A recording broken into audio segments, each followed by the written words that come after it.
Continuamos en Entre Líneas y bueno, vamos a hablar de un tema interesante en un contexto en el que el oficialismo la semana pasada tuvo que dar marcha atrás y retirar la iniciativa vinculada a la Ley de Manejo del Fuego del Senado de la Nación, ¿no? Posterior a haber dado de baja el tratamiento de la Ley de Extranjerización de las Tierras. Sí, dos reveses muy importantes en términos políticos para el gobierno, ¿no? Porque le marcó limitaciones políticas y además le generó un ruido interno muy importante, según trascendió en los medios, con Federico Sturzenegger, a quien el presidente de la Nación le dice nada más y nada menos que el Coloso. Claro. Habría malestar importante con Sturzenegger porque la tipología de iniciativas que está enviando Sturzenegger generan mucho ruido, muchas rispideces, derrotas y además momentos de tensión con quienes incluso son aliados. Claro, exactamente. Bueno, lo cierto es que en ese contexto hubo un trabajo reciente de investigadores del INTA Cruz del Eje que mapearon el país completo con respecto a los incendios, y lo que estaban queriendo determinar es qué pasaba con las tierras incendiadas después de los incendios. Claro. Porque allí hay mucha especulación, ¿no? Si los incendios después derivan esas tierras en explotaciones inmobiliarias, en explotaciones agropecuarias, cierta vinculación si son o no voluntarios los incendios, ¿no? A propósito, para que después terminar con una explotación de ese tipo. Claro.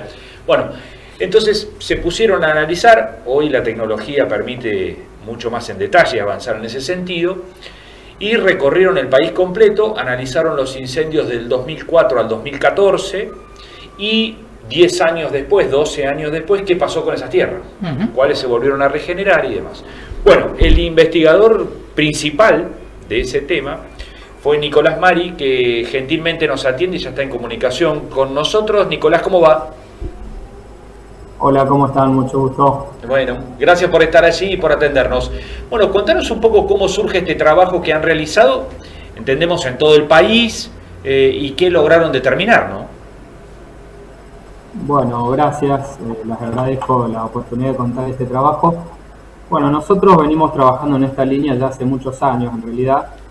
Ustedes saben, el INTA tiene mucha presencia a nivel territorial en todo el país, y gracias a los proyectos a nivel nacional que tenemos y trabajamos en red, hemos logrado, bueno, de alguna manera a lo largo del tiempo iniciar o mantener estas investigaciones.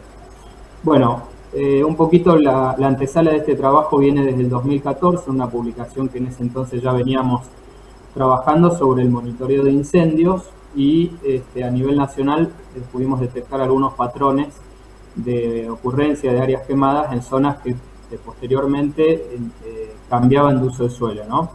En general, las bases de datos disponibles tienen que ver con la superficie quemada, el desmonte, es decir, el cambio de uso de suelo, en general de un área natural a un uso productivo, y después algunas estadísticas que reflejaban la presencia de nuevos cultivos o la expansión de cultivos industriales en zonas que previamente habían sufrido el cambio de uso del suelo.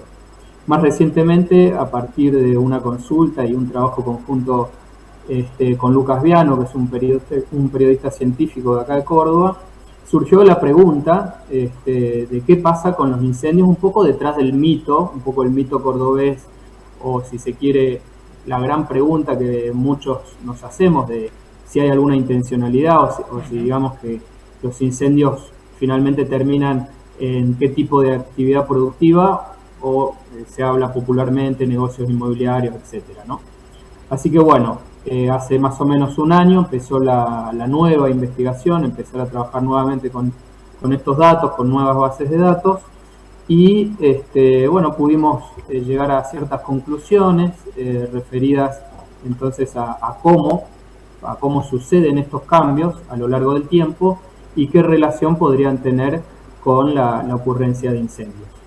Y bueno, un poquito como ustedes contaban recién, la publicación de este trabajo primero salió en el medio El Ruido, Lucas Viano, y coincidió justamente con esta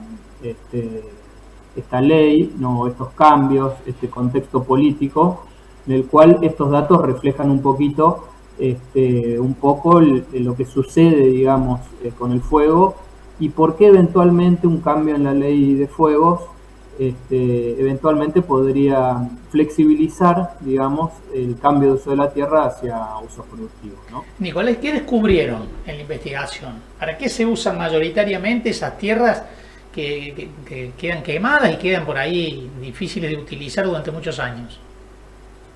A nivel nacional encontramos que la mitad de los datos relevados entre el 2004 y el 2014, como bien decían, el 50% de esas áreas, comparando el año previo a la cantidad de datos de área quemada en el 2003 versus el 2024, la mitad de esas superficies quedan como coberturas naturales, ¿no? Porque estamos comparando cómo parten en el 2003 bosques, arbustales, pastizales y cómo terminan en el 2024 habiendo tenido 10 años de incendios, ¿no? Entonces, el 50% de esa superficie queda en el mismo uso y un casi 14% pudimos detectar que terminan en usos productivos, sean agrícolas, ganaderas o forestales, ¿no? Un poco lo interesante, digamos, de esos datos es en realidad cuando los comparamos a nivel nacional con los cambios de uso de suelo por fuera del área quemada, ¿sí? Y cuando comparamos los cambios de uso de suelo dentro de las áreas quemadas, podemos detectar que una cuarta parte de esos cambios tuvieron presencia de fuego, ¿no?